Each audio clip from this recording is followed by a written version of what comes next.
भाइयों और बहनों, आज हम आपको सुनाने जा रहे हैं भगवान श्री कृष्ण के जन्म की पवित्र और अद्भुत कथा।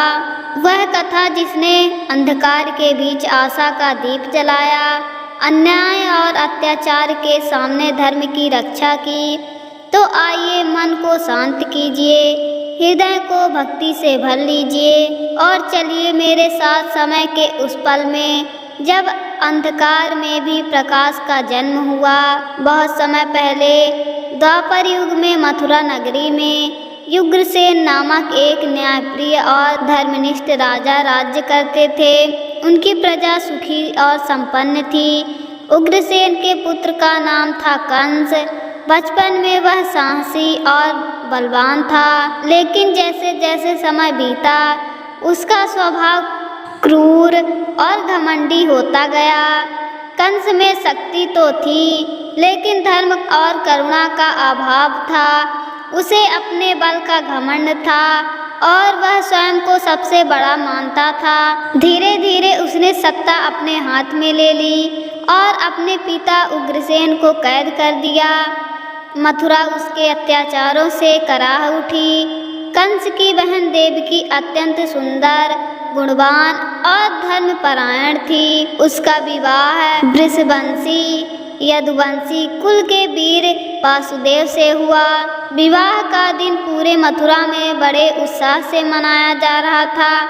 कंस स्वयं अपनी प्रिय बहन को विदा करने के लिए रथ चला रहा था, लेकिन जैसे ही रथ आगे बढ़ा, आकाश में एक आकाशवाणी हुई। हे कंस, जिस देवकी को तू इतने प्रेम से विदा कर रहा है, उसी का 8वां पुत्र तेरी मृत्यु का कारण बनेगा। यह सुनते ही कंस का चेहरा क्रोध और भय से लाल हो गया। उसका प्रेम पल भर में घृणा में बदल गया। उसने तलवार निकालकर देवकी को मारने की ठान ली, लेकिन वासुदेव ने हाथ जोड़कर कहा, कंस, देवकी ने तेरे साथ कोई बुरा नहीं किया। यह तो उसकी संतान के बारे में कहा गया है। मैं वचन देता हूँ कि जैसे जैसे बच्चे होंगे मैं उन्हें तेरे हाथों सौंप दूंगा।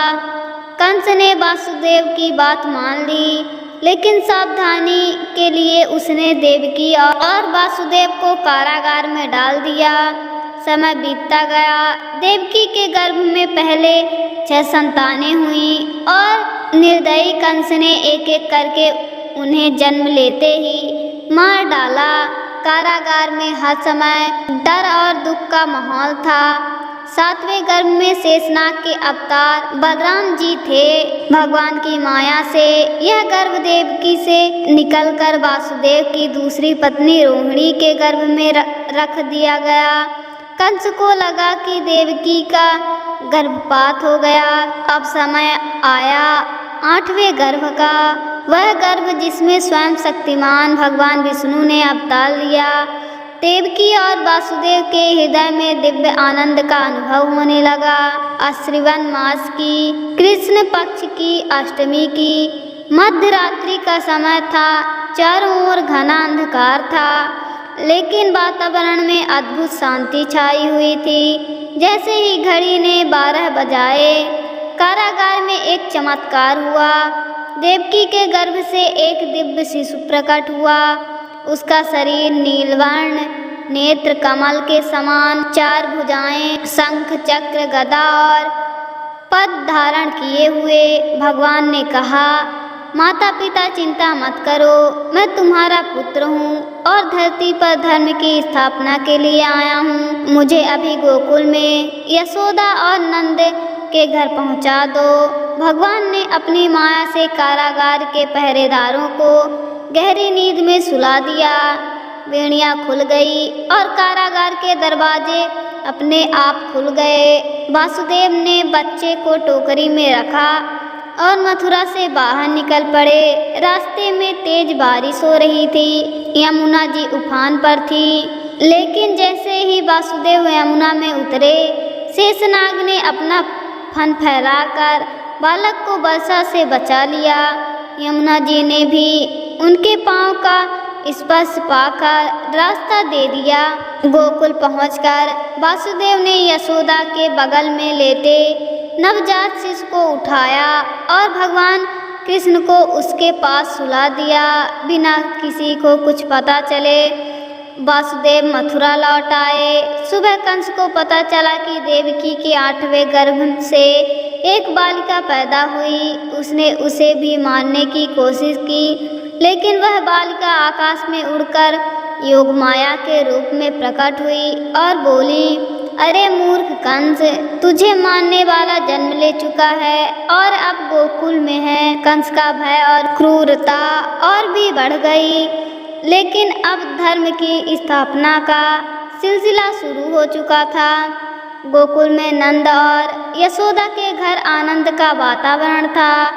श्री कृष्ण ने बचपन में ही कई अद्भुत लीलाएं की। पूतना वध, संकट भजन, तृणाबद्ध का वध और गोपियों के साथ माखन चुराने की लीलाएं। जन्माष्टमी हमें सिखाती है कि जब भी संसार में अन्याय, अधर्म और पाप बढ़ते हैं, भगवान स्वयं किसी न किसी रूप में अवतार लेकर धर्म की स्थापना करते हैं। और इस प्रकार भगवान श्री कृष्ण का जन्म केवल एक कारागार में हुआ चमत्कार नहीं था, यह धरती पर धर्म की स्थापना की शुरुआत थी। गोकुल की गलियों में एक नटखट बालक अपने छोटे छोटे कदमों से घूम रहा था, लेकिन वह बालक कोई साधारण नहीं, वही था जो कंस के अत्याचार का अंत करने वाला था, वही जो गोपियों के हृदय को भक्ति से भरने वाला था, वही जो आने वाले समय में महाभारत के मैदान में अर्जुन के रथ का